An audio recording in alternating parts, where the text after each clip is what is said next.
Hello everyone, welcome back to our channel. अगर आप हमारे चैनल पर पहली बार आ रहे हैं तो मेरा नाम है राहुल और मेरा नाम है दिव्यांशी। हम रहते हैं फिनलैंड में और यहाँ इस चैनल पर हम बात करते हैं फिनलैंड के बारे में, यहाँ के एक्सपेंसेस, यहाँ की लिविंग कॉस्ट और यहाँ के जो लाइफ एक्सपीरियंसेस हैं उनके बारे में। अगर आपने अभी तक चैनल को सब्सक्राइब नहीं किया है तो please subscribe the channel and don't forget to press the bell icon. Five most important things that you should know before coming to Finland. ऐसी 5 बातें जो आपको पता होनी ही चाहिए अगर आप फिनलैंड आने का प्लान कर रहे हैं या फिर किसी और नॉर्डिक कंट्री आने का प्लान कर रहे हैं। तो शुरू करते हैं। इसमें सबसे पहली चीज़ आती है आपकी वेदर। यहाँ का मौसम काफ़ी ज़्यादा मैं कहूँगा ठंडा है।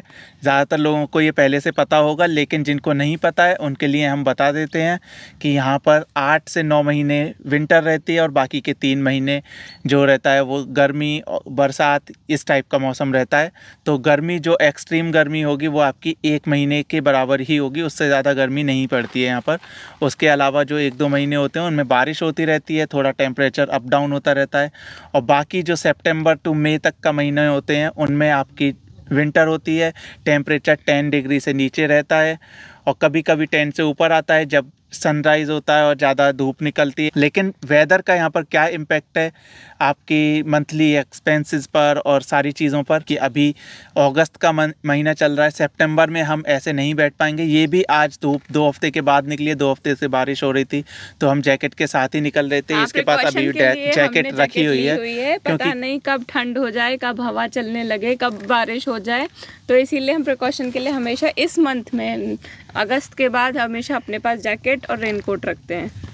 तो यहाँ पर क्या होता है कि विंटर में आपको या फिर विंटर और समर 2 मौसम मेनली हैं, बाकी ऑटम और स्प्रिंग जो बीच में आते हैं वो 2 मौसम हो गए छोटे छोटे।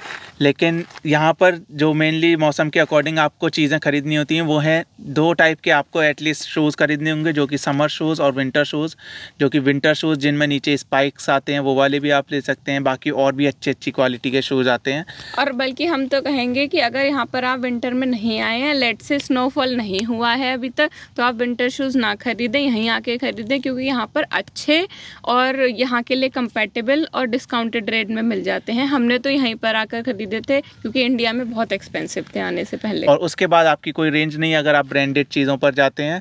लेकिन जब यहाँ पर विंटर में भी विंटर डिस्काउंट आते हैं, समर में समर के डिस्काउंट आते हैं, और समर में अगर आप विंटर की चीज़ें परचेज़ करते हैं तो वो आपको काफ़ी डिस्काउंटेड रेट पर मिल जाती हैं। अप टू 70 to 80% डिस्काउंट आपको मिल जाता है उस पर। उसके बाद अगर आपके पास कार है तो आपको कार के लिए भी 2 टाइप के टायर चाहिए होते हैं यहाँ पर। विंटर टायर जिनमें कि नीचे कील लगी होती है, स्पाइक्स होते हैं, और समर टायर जो कि समर में काम आते हैं 3-4 महीने के लिए, वो होते हैं। तो विंटर में क्योंकि रोड पर यहाँ पर आइस जम जाती है, जब स्नोफॉल होता है उसके बाद स्नो मेल्ट होती है, रोड पर आइस जम जाती है, उसके बाद आपको विंटर टायर्स होने मैंडेटरी हैं लॉ के अकॉर्डिंग। तो ये 2 मोस्ट इंपॉर्टेंट चीज़ें हैं जो आपको लेनी होंगी।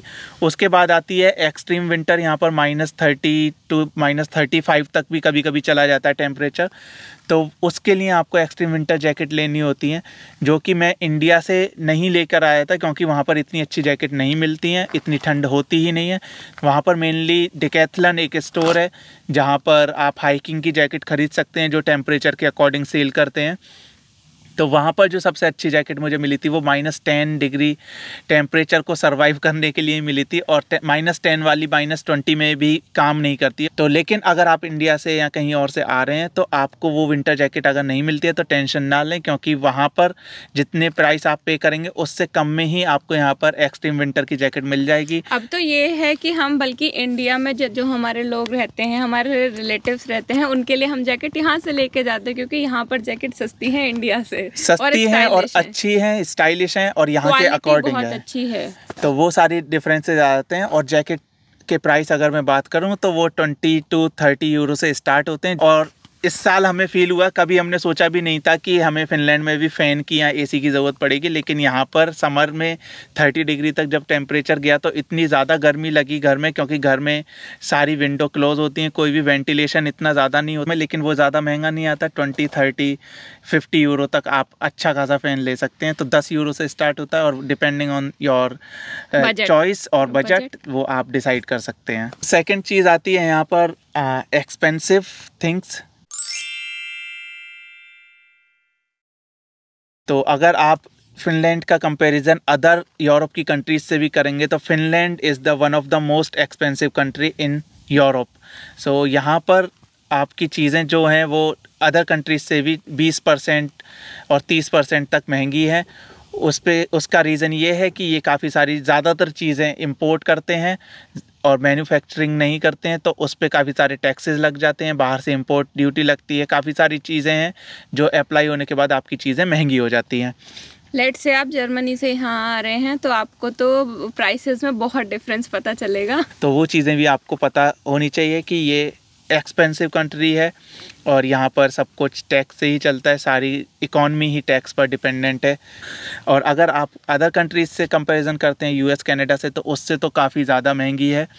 और सेविंग तो आप सोच ही नहीं सकते कि हाँ मैं अगर 2 साल के लिए फिनलैंड आता हूँ और इतने पैसे जोड़ के फिर अपना घर वापस जाऊँगा, तो वो यहाँ पर पॉसिबल नहीं है। यहाँ पर आप एक अच्छी लाइफ बिताने की सोच रहे हैं, अगर आपको मेंटल सेटिस्फेक्शन चाहिए, वर्क लाइफ बैलेंस चाहिए, ये सारी चीज़ें अगर आपको चाहिए, वो उन चीज़ों के लिए आप यहाँ पर आ सकते हैं। क्वालिटी ऑफ लाइफ के लिए, क्वालिटी ऑफ लाइफ, पैसे कमाने के लिए मैं नहीं बोलूँगा कि आप फिनलैंड आइए। तो अगर हम बात कर रहे थे क्वालिटी ऑफ लाइफ की, लाइफ इतनी अच्छी है यहाँ पे कि रात को आप 12 बजे 1 बजे 2 बजे भी बाहर अकेली एक मैं लड़की निकल जाऊँ तो मुझे डर नहीं लगता है। हमारे एक फ्रेंड की एक कार स्टॉल हो गई थी, विद इन 1 मंथ इन लोगों ने ढूंढ ली थी वो।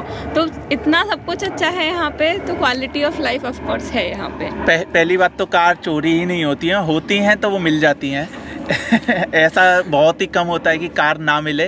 और पुलिस भी काफ़ी शॉक थी जब उसने बोला कि मेरी कार चोरी हो गई है पार्किंग से, तो उनके पास वो काफ़ी रेयर केसेस हैं, लेकिन उनको भरोसा था कि हाँ उसकी कार मिल जाएगी और वो 1 महीने के अंदर उसको मिल भी गई। तो इसके बाद तीसरी चीज़ आती है हमारी हाई टैक्सेस यहाँ पर।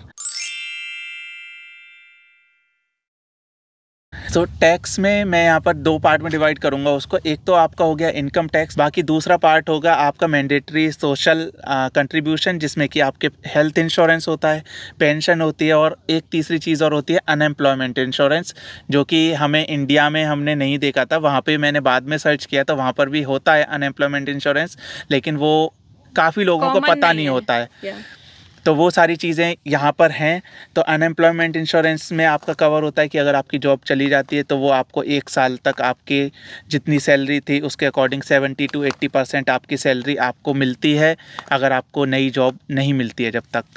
तो वो सारे सपोर्ट हैं। और पेंशन वगैरह आपको 60 ईयर और 65 ईयर यहाँ पर रिटायरमेंट एज है, एग्जैक्टली मुझे पता नहीं है, लेकिन 65 है शायद। तो उसके बाद आपको पेंशन मिलनी स्टार्ट हो जाती है। टैक्स में ना ही आप एक्सपेंसेस में कहीं पर कोई चीटिंग नहीं कर सकते। सेकंड पार्ट है इनकम टैक्स, जो कि आपका स्टार्ट होता है 8% से और जाता है 60% तक। तो 60% डिपेंडिंग ऑन द सैलरी। तो टैक्स भी यहाँ पर प्रोग्रेसिव है, जैसे जैसे आपके 1000, 1500 एनुअल पैकेज में ऐड होते जाएंगे तो यहाँ पर इनकम कैलकुलेट होती है एनुअली। तो एनुअली आपने कितना कमाया उसके अकॉर्डिंग आपका टैक्स होगा। तो एनुअल अगर आपकी इनकम 1000, 1500 इंक्रीज़ होती जा रही तो उसके अकॉर्डिंग आपका 0.5% ओवरऑल इनकम पर इंक्रीज़ होता जाएगा।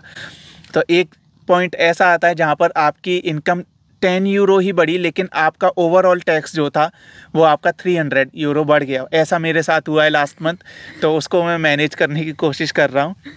लेकिन कुछ एग्जांपल देते हैं हम आपको, जैसे कि अगर आपका एनुअल पैकेज है 30,000 यूरो पर ईयर, तो उस पर आपको 23% टैक्स इनकम टैक्स देना होता है, और बाकी के जो मैंडेटरी 8 to 9% मैंडेटरी कंट्रीब्यूशन है वो आपके एक्स्ट्रा हैं, जो कि आपको बेनिफिट फ्यूचर में मिलने वाला है। और अगर आपकी 50,000 एनुअल पैकेज है तो उस पर आपका टैक्स हो जाएगा 32 to 33%, और अगर आपका 80,000 है तो उस पर आपका टैक्स हो जाएगा 40% के अराउंड। और रेंज मैंने आपको बता ही दिया है, जो कि 8% से स्टार्ट होती है और 65% तक जाती है। तो वो आपको सोच समझ के यहाँ पर जॉब चेंज करनी है, कुछ भी करना है, तो वो आपको पहले कैलकुलेशन प्रॉपर करनी होती है कि हाँ मेरा टैक्स कितना बढ़ने वाला है और एक्चुअल मेरा इन हैंड कितना बढ़ने वाला है। पता चला आपने जॉब चेंज करी और इन हैंड आपका सेम ही है। तो ऐसा भी होता है कि आपके मान लीजिए 2000 यूरो पैकेज में बढ़े हैं और उसके बाद आपका इन हैंड ओनली 300 और 400 ही आपका चेंज हुआ है। तो ये सारी चीज़ें भी आपकी अफेक्ट करती हैं। प्रोडक्ट आप परचेज करेंगे कोई भी, सारी चीज़ें जो हैं उन पे 24% वैट लगता है फिक्स, उनमें कोई भी कंसेशन नहीं मिलता आपको, तो वो आपको पे करना ही होगा। इनकम टैक्स के लिए भी जो नीचे अभी लिंक फ्लैश हो रहा है वो आप देख सकते हैं, वहाँ पर जाकर एक कैलकुलेटर ओपन होगा और आप उसमें अपनी सैलरी डाल के एनुअल इनकम ऐड करके आप देख सकते हैं कि आपका कितना टैक्स बनने वाला है अगर आप यहाँ पर आ रहे हैं या आपको कोई जॉब ऑफर आया है तो। और एक और टैक्स का पार्ट मैं बताना भूल गया, जिसमें होता है म्यूनसिपल टैक्स। तो ये भी आपके सिटी वाइज सिटी डिफरेंट होता है। जैसे कि हेलसिंकी सिटी में 0.5% है, जहाँ हम रहते हैं वहाँ पर 1% है, और वांता में ये 1.5% है। तो म्यूनसिपल टैक्स भी आपका डिफरेंट हो जाता है, और ये भी आपके एनुअल पैकेज पे ही अप्लाई होता है। और एक चीज़ मैं यहाँ पे बता देना चाहती हूँ कि हम जो भी बात कर रहे हैं वो हम हेलसिंकी रीजन की बात कर रहे हैं। और भी बहुत सारी सिटीज़ हैं, ताम्पेरे, तुर्कू वगैरह, वहाँ शायद कुछ और थोड़ा अलग होगा, लेकिन जितना भी हमने बताया है वो सारा हेलसिंकी रीजन का बताया है। हाँ, लेकिन वो ज़्यादा डिफरेंस नहीं होगा, सारी चीज़ें वही होंगी। हो सकता है कि 0.5% टैक्स का डिफरेंस हो, म्यूनसिपल टैक्स का डिफरेंस हो, या फिर आपकी लिविंग कॉस्ट 5 to 10% कम हो सकती है, ज़्यादा हो सकती है, लेकिन हेलसिंकी से ज़्यादा कहीं पर नहीं होगी, कम ही होगी अदर सिटीज़ में, क्योंकि हेलसिंकी यहाँ का कैपिटल है। तो फोर्थ आइटम आता है इसमें हमारा लैंग्वेज, और आप उसको एक चैलेंज भी कह सकते हैं कि लैंग्वेज यहाँ का सबसे बड़ा बैरियर हमको लगा। तो ये भी आपको पता होना चाहिए कि फिनलैंड की जो लैंग्वेज है, ऑफिशियल लैंग्वेज है, वो इंग्लिश, ना तो इंग्लिश है ना कोई और लैंग्वेज है, इनकी एक अपनी लैंग्वेज है, फिनिश लैंग्वेज, और 87% लोग वही बोलते हैं और वही समझते हैं। अभी रिसेंटली काफ़ी ज़्यादा चीज़ें इम्प्रूव होना शुरू हुई हैं, काफ़ी ज़्यादा इंटरनेशनल स्कूल ओपन हुए हैं, तो उसके अकॉर्डिंग इंग्लिश सब्जेक्ट भी इन्होंने डाला है। लैंग्वेज का काफ़ी इशू आता है। लैंग्वेज के इशू मेनली जब आता है कि आप जब ग्रॉसरी स्टोर पे जाते हैं और आपको सारी चीज़ें, कुछ भी सेक्शन पता नहीं होता कि कौन से सेक्शन का क्या मतलब है, सब कुछ फिनिश में लिखा होता है, तो आप वहाँ पर प्रोडक्ट्स के पीछे जो कंटेंट और इंग्रेडिएंट्स होते हैं वो भी फिनिश में ही होते हैं। और प्रोडक्ट्स, एक ही प्रोडक्ट की इतनी सारी वैरायटी होती हैं कि आप उनको कंपेयर भी नहीं कर सकते, क्योंकि सब कुछ फिनिश में लिखा हुआ है और आपको फिनिश नहीं आती। अगर आप ट्रांसलेटर भी यूज़ करते हैं तो उसमें भी आपको प्रॉपर कोई ट्रांसलेशन नहीं मिलती है। तो यहाँ की एक ऐप है जो, जिसका लिंक अभी मैं यहाँ पर आपको स्क्रीन पर फ्लैश हो रहा होगा, तो उस ऐप को आप डाउनलोड कर सकते हैं। उसके अकॉर्डिंग आप फिनिश बोलना भी सीख सकते हैं और यहाँ के जो कॉमन वर्ड्स हैं वो भी आप सीख सकते हैं। और गूगल ट्रांसलेट तो आपका है ही, जिससे आप कैमरे से स्कैन करके काफ़ी चीज़ों को ट्रांसलेट कर सकते हैं। हम जब यहाँ पर आए थे तब हमें स्टार्टिंग में बहुत दिक्कत हुई थी, ऑल्दो मैंने कुछ 3-4 मंथ्स फिनिश भी सीखी थी यहाँ पे, तो अभी थोड़ी थोड़ी चीज़ें समझने आने लगी हैं, एटलीस्ट बेसिक्स। लेकिन हाँ, जब आप स्टार्टिंग में आते हैं तो आपको बहुत दिक्कत होने वाली है। हर चीज़ फिनिश में होती है, इवन जो मेट्रो में अनाउंसमेंट होते हैं वो भी फिनिश में होते हैं। कई बार तो हम अपना स्टेशन ही भूल जाते थे कि यहाँ उतरना तो आपको काफ़ी ध्यान रखना होता है। तीसरी चीज़ उसमें भी आती है कि आप कस्टमर सपोर्ट पे यहाँ पर जब नए आए हैं, आपने किसी कस्टमर केयर पे कॉल किया, वो फिनिश में ही सारा कुछ प्रोसेस होता है कि 1 दबाना है और 2 प्रेस करना है, क्या करना है, लेकिन वो सब फिनिश में आपको पता ही नहीं चलता कि क्या करना है, तो उसमें भी काफ़ी ज़्यादा प्रॉब्लम होती है। तो एक तो हो गया आपका ग्रोसरी स्टोर का, आपने बताया लैंग्वेज का इशू होता है। उसके बाद दूसरा है आपका जो कि यहाँ के ऑनलाइन पोर्टल्स हैं, जैसे कि पोस्ती का है, और जो भी सोशल और पब्लिक हेल्थ केयर के हैं, बहुत सारी वेबसाइट्स और पोर्टल हैं जो कि सारे फिनिश में ही होते हैं। इंग्लिश में अभी उन्होंने स्टार्ट किया है कि इंग्लिश में भी उन्होंने ऑप्शन दिया है, लेकिन इंग्लिश में अभी सारे पोर्टल कन्वर्ट नहीं हुए हैं, तो उसमें भी आपको थोड़े से चैलेंजेस आ सकते हैं स्टार्टिंग में। लेकिन आप गूगल क्रोम में ओपन करके उसको ट्रांसलेट करके थोड़ी सी आपको बेनिफिट मिल जाएगा, लेकिन वो एग्जैक्ट ट्रांसलेशन नहीं करता है, तो थोड़ी अजीब इंग्लिश होती है वो। हाँ, और आपके जितने भी ऑफिशियल लेटर्स होंगे जो केला या किसी भी ऑफिशियल ऑफिस से आएंगे, वो सारे फिनिश में ही आएंगे। तो सारी चीज़ें, सारा कम्युनिकेशन यहाँ पर फिनिश में ही होता है। अगर आप स्पेशली बोलेंगे और उनके पास इंग्लिश का कुछ ऑप्शन होगा तब वो इंग्लिश में आपको सेंड करेंगे, otherwise by default everything is finish. तो तीसरी चीज़ है आपकी पार्किंग बोर्ड्स में। यहाँ पर सबसे ज़्यादा, जब हमने लास्ट ईयर कार परचेज़ की, उसके बाद पार्किंग में सारे बोर्ड, सारे साइन, सब जगह फिनिश में लिखा हुआ, हमें पता ही नहीं है। हम जाके पहले बोर्ड को स्कैन कर रहे हैं, उसके बाद देख रहे हैं कि क्या लिखा हुआ है, तो उसमें भी काफ़ी ज़्यादा प्रॉब्लम आती है। ये सारी जो हमने अपने पर्सनल एक्सपीरियंसेस हैं, ये सारी जगह जहाँ पर हमने फिनिश का चैलेंज फेस किया। और पांचवी चीज़ आती है यहाँ पर आपकी कि आपके पेरेंट्स को आप यहाँ पर नहीं ला सकते हैं परमानेंटली, जैसा कि कनाडा वगैरह में होता है कि आप पेरेंट्स का लॉन्ग टर्म वीज़ा लगा देते हैं और पेरेंट्स आपके साथ 2 साल तक वहाँ पर रह सकते हैं और फिर दोबारा से आ जा सकते हैं। मल्टीपल एंट्री वीज़ा वगैरह ये सारी चीज़ें हैं। मल्टीपल एंट्री वीज़ा यहाँ पर भी होता है, लेकिन यहाँ पर आप 3 मंथ से ज़्यादा अपने पेरेंट्स को नहीं रख सकते हैं। तो 3 महीने के बाद उनको वापस जाना होगा और फिर एटलीस्ट 3 महीने इंडिया में या जिस भी कंट्री में वो रहते हैं वहाँ पर रुक के उसके बाद आप दोबारा आ सकते हैं, अगर आपके पास मल्टीपल एंट्री वाला वीज़ा है तो। अदरवाइज़ आपको फिर से वीज़ा अप्लाई करना होगा, टूरिस्ट वीज़ा, और उसके अकॉर्डिंग आप फिर यहाँ पर आ सकते हैं।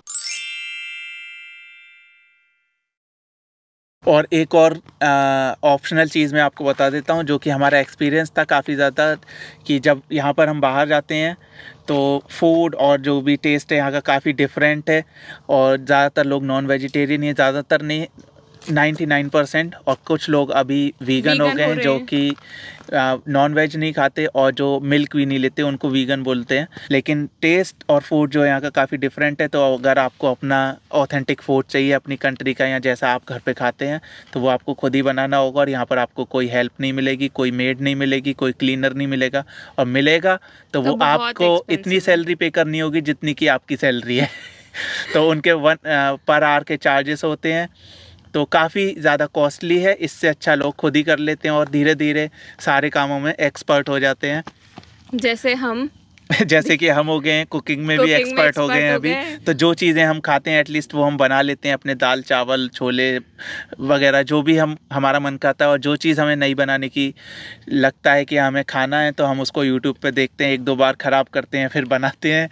तो वो धीरे धीरे आपको सीखना पड़ेगा सारी चीज़ें। हाँ, आपको इंडियन रेस्टोरेंट भी यहाँ पे मिल जाएंगे, लेकिन आपको वो वैसा इंडियन टेस्ट नहीं मिलेगा कि तीखा खट्टा टेस्ट मिल रहा है। वो एक इंटरनेशनल टेस्ट होगा जो कभी कभी के लिए अच्छा लगता है, लेकिन आपको इंडियन ऑथेंटिक टेस्ट चाहिए या फिर अपना देसी टेस्ट में कहूँगी वो चाहिए, तो वो आपको घर पर ही बनाना पड़ेगा। क्योंकि यहाँ पर जो रेस्टोरेंट है, इंडियन रेस्टोरेंट है, वहाँ पर 90% तो फिनिश लोग ही आते हैं, क्योंकि पॉपुलेशन ही उनकी इंडियन और बाकी कंट्रीज़ के लोग तो हैं ही काफ़ी कम। यहाँ पर 10% to 15% ही होंगे। तो वो लोग उनके अकॉर्डिंग ही सारी चीज़ें बनाते हैं, ना ज़्यादा स्पाइसी ना ज़्यादा सॉल्टी। तो एवरेज टेस्ट होता है उसका, ज़्यादा अच्छा भी नहीं होता और बेकार भी नहीं कहूँगा मैं, क्योंकि जब आपको यहाँ पर खाना नहीं मिलेगा तो आपको वो वाला खाना भी बहुत अच्छा लगेगा कभी कभी जब आप रेस्टोरेंट में जाएंगे। लेकिन उसके साथ मैं बता दूं कि दिन में तो यहाँ पर वीकडेज़ में लंच बुफे होता है, जिसमें कि आपको अनलिमिटेड खाना मिल जाता है किसी भी रेस्टोरेंट में, जो भी बुफे सर्व करते हैं। तो उसका चार्जेस आपके 10 यूरो से और 15 यूरो तक वेरी करते हैं। और इंडियन रेस्टोरेंट की मैं बात करूं तो 10 to 11 यूरो के बीच में ही होता है। तो वो आपको बुफे मिल जाता है। लेकिन उसके अलावा अगर आप वीकेंड्स पे जा रहे हैं या फिर शाम को डिनर पे जा रहे हैं, या जो लंच का टाइम है वो निकल गया है 10 बजे से, और 2 बजे 3 बजे तक यहाँ पर लंच का टाइम होता है, उसके बाद अगर आप जाते हैं तो खाना इतना महंगा होने वाला है कि आपको 15 यूरो में, मिनिमम चार्जेस में बता रहा हूँ, 15 यूरो में आपको एक सब्ज़ी मिलेगी, उसके साथ एक नान और थोड़े से चावल, जिसमें आप एक बंदे का पेट भी नहीं भर सकते। तो वो आपको काफ़ी महंगा पड़ सकता है। तो ये सारी चीज़ें थी हमारी, ये सारी बातें थी हमारी जो हमने अभी तक एक्सपीरियंस किया। हमें लगा कि आप लोगों को, अगर आप प्लान कर रहे हैं फिनलैंड आने का कहीं से भी, तो आपको पता होनी चाहिए आने से पहले। हाँ, अगर आपके कोई क्वेश्चंस हैं, कमेंट्स हैं, कुछ चीज़ें आपको लग रहा है कि हमने कवर नहीं किए, तो वो आप हमें कमेंट सेक्शन में लिख सकते हैं। हम उनके ऊपर भी आंसर करने की कोशिश करेंगे नेक्स्ट वीडियो में। लेकिन अगर आप वीडियो को अभी तक देख रहे हैं और आपको वीडियो अच्छी लगी और आपको अच्छा लगा कि हमने अपना एक्सपीरियंस आपके साथ शेयर किया, और अगर इसने आपको हेल्प किया, तो प्लीज़ सब्सक्राइब आवर चैनल और वीडियो को लाइक एंड शेयर करना ना भूलें। और सब्सक्राइब करने के बाद बेल आइकन को प्रेस जरूर करें, क्योंकि हम ऐसे ही इन्फॉर्मेटिव वीडियोस बनाते रहेंगे, और बेल आइकन प्रेस करने से आपको वो इन्फॉर्मेटिव वीडियोस के नोटिफिकेशन मिलते रहेंगे। So till then, be safe, stay connected, bye bye.